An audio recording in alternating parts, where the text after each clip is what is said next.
கன்னியாகுமரி மாவட்டம் களியக்காவிளையில் உள்ள தனியார் கல்லூரியில் மாவட்ட அளவிலான கராத்தே போட்டி நடைபெற்றது.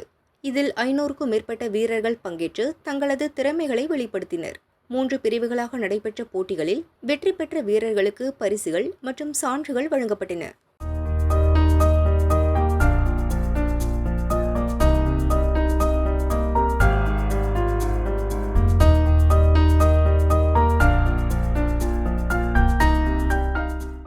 இந்த கராட்டே இப்போ இருக்க சமூக சூழ்நிலைக்கு ரொம்ப இம்பார்ட்டன்ட். குறிப்பாக நம்ம சமுதாயத்தில் உள்ள பெண்களுக்கு சுய பாதுகாப்பும் தைரியமாக எங்கேயும் போகிறதுக்கும் படிக்கிறதுக்கும் வேலை பார்க்குறதுக்கும் இருக்கணும். அவங்க தன்னம்பிக்கைக்கு இது ரொம்ப முக்கியம். ஆரோக்கியமாக இப்போ இருக்க சமூக சூழ்நிலைன்னா ஆரோக்கியம் ரொம்ப இம்பார்ட்டன்ட்.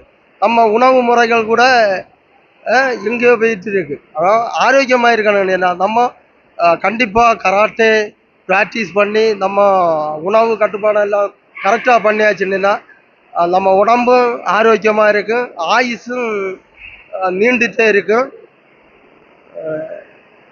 இதே மாதிரி சாம்பியன்ஷிப்பு பண்ணியாச்சுன்னா பிள்ளைகளுக்கு தன்னம்பிக்கை, போட்டி இல்லை தோல்வி வந்தால் கூட பிள்ளையா தோண்டு. இப்போ எல்லாம் நம்ம ஸ்கூலில் தெரியும், ஏதாவது ஒன்றுக்கு எய்ம் பண்ணுவாங்க, அது கிடைக்கலன்னா ஒன்றா சூசைடு.